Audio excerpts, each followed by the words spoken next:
ಇದು ಗ್ರ್ಯಾಂಡ್ ಹೊಸ ಅಂಗಿ ಬೇವ, ಇದು ಹೊಸದು ಹೋಲಿಸ್ಕೊಂಡು ನೋಡಿ, ಇನ್ನು ಇಸ್ತ್ರಿನೂ ಇದಾಗಿಲ್ಲ ಆಗ. ಸರ್ ಈಗ ನೀವು ಕಿಚ್ಚ ಸರ್ ಜೊತೆ ಕನ್ವರ್ಸೇಷನ್ ಇತ್ತಲ್ಲ ವೀಕೆಂಡ್ ವಿತ್ ಆ ಥರ, ಅದರಲ್ಲಿ ನೀವು ಹೇಳ್ತೀರಾ ಬೇರೆಯವರು ಟ್ರೋಫಿ ತಗೊಂಡು ಹೋಗೋದಕ್ಕೆ, ಟ್ರೋಫಿನ ತಲೆಯಲ್ಲಿ ಇಟ್ಕೊಂಡು ಹೋಗ್ಬೋದು, ನಾನು ನೀವು ಮಾತಾಡಿದ್ದನ್ನು ತಲೆಯಲ್ಲಿ ತಗೊಂಡು ಹೋಗ್ತೀನಿ ಅಂತ, ಎರಡೂ ತಗೊಂಡು ಹೋಗ್ತಿದ್ದೀರಲ್ಲ ಈಗ. ಅದಕ್ಕೆ ಕರ್ನಾಟಕದ ಜನತೆ ಆಶೀರ್ವಾದ, ಸುದೀಪ್ ಸರ್ ಆಶೀರ್ವಾದ, ಎಲ್ಲ ನಿಮ್ಮ ಪ್ರೀತಿ ಆಶೀರ್ವಾದ ಅಕ್ಕ. ಎರಡೂ ಯಾಕತ್ತೀನಿ ಅಂದ್ರೆ ಎಲ್ಲ ಕರ್ನಾಟಕದ ಜನತೆ ಕೊಟ್ಟಿರೋ ಭಿಕ್ಷೆ ಅಕ್ಕ. ಸುದೀಪ್ ಸರ್ ಹೇಳಿದ್ರೆ ಏನನ್ನು ತಗೊಂಡು ಹೋಗ್ತಾ ಇದ್ದೀರಾ?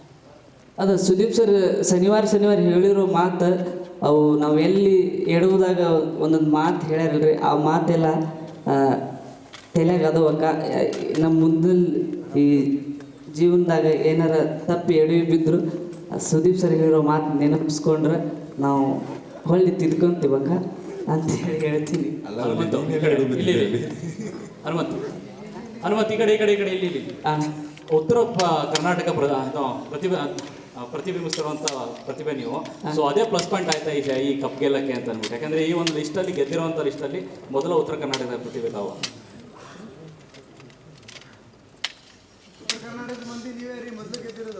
ಹೌದ್ರಿ ಅಣ್ಣ, ಅದು ಖುಷಿ ಆತ್ರಿ ಅಣ್ಣ.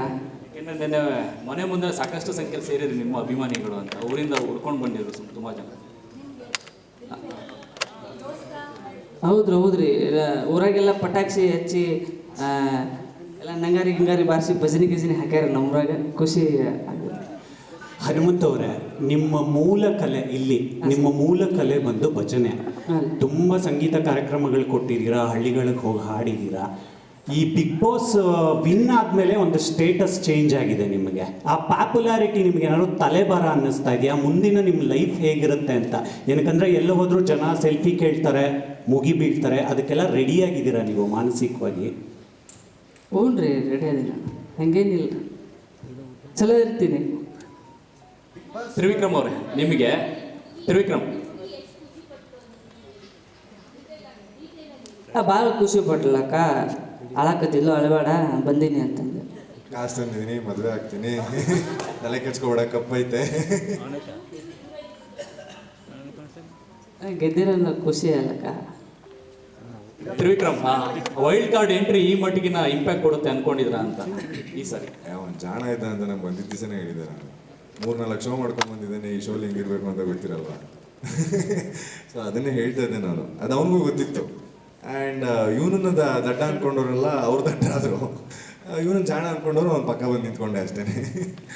ಹನುಮಂತು, ನಿಮಗೆ ಹೇಳ್ತಾ ಇದ್ರು ಜನ ಎಲ್ಲ, ಅಂದರೆ ಈಗ ಹೊರಗಡೆ ಚರ್ಚೆ ಆಗ್ತಾ ಇರುವಂಥದ್ದು, ಹನುಮಂತು ಮುಗ್ಧ ಅಲ್ಲ, ದಡ್ಡ ಅಲ್ಲ, ಜಾಣ ಅಂದರು ಜನ ಹೇಳ್ತಾ ಇದ್ರು. ಸೊ ಈ ಮುಗ್ಧತೆ ಬಗ್ಗೆ ನಿಮಗೆ ಎಷ್ಟು ಅರಿವಿತ್ತು? ನಾನು ಮುಗ್ಧ ಅನ್ನುವಂಥದ್ದ, ಜಾಣ ಅನ್ನುವಂಥದ್ದ, ದಡ್ಡ ಅನ್ನುವಂಥದ್ದ ಅಂತ ಕೇಳಿದಾಗ ನಿಮ್ಮೊಳಗೆ ಏನು ಉತ್ತರ ಕೊಡಬೇಕು ಅಂತ ಅನಿಸ್ತಾ ಇತ್ತು ಅಂತ? ನನಗೆ ಆ ಥರ ಏನು ಅನಿಸಿಲ್ರಿ.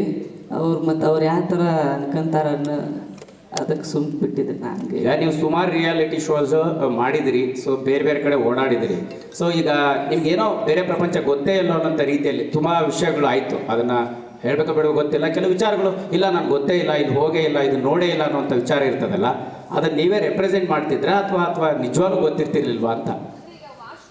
ಎಸ್, ಎಕ್ಸಾಂಪಲ್ ವಾಶ್ರೂಮ್ ಆಗಿರ್ಬೋದು, ವೆಸ್ಟರ್ನ್ ಟಾಯ್ಲೆಟ್ ಆಗಿರ್ಬೋದು, ಈ ಥರದ್ದು ವಿಚಾರಗಳು.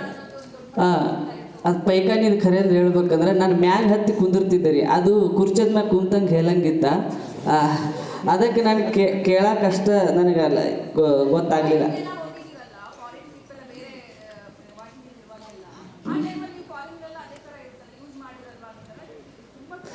ಅಲ್ಲಿ ಆದರೂ ನಾನು ಹಂಗೆ ಹತ್ತು ಕೂತಿದ್ದೆ, ಆದ್ರೆ ಅಲ್ಲಿ ನೀರು ಇದ್ದಿದ್ದಿಲ್ಲ, ಹಾಳಿ ತಕ್ಕ ಹಾಳಿಲೇ ಒರೆಸ್ಕೊಂಡಿದ್ದೀನಿ. ಅದಕ್ಕೆ ತಲೆ ಹಾಪಾಗಿತ್ತು ನನಗೆ. ಇಲ್ಲಿ ಮತ್ತು ಹಾಳಿಲೇ ಒರೆಸೋದೈತೆ ಅನ್ಕೊಂತ ಅದಕ್ಕೆ ಕೇಳಿದ್ನಕ್ಕ, ಹೊರತು ಬೇರೆ ವಿಷಯ ಏನಿಲ್ಲ. ನನಗೂ ಮ್ಯಾಗ ಹತ್ತಿ ಕುಂದ್ರೋದು ಗೊತ್ತಿತ್ತಕ್ಕ, ಅದು ನೀರಿಂದ ಸ್ವಲ್ಪ.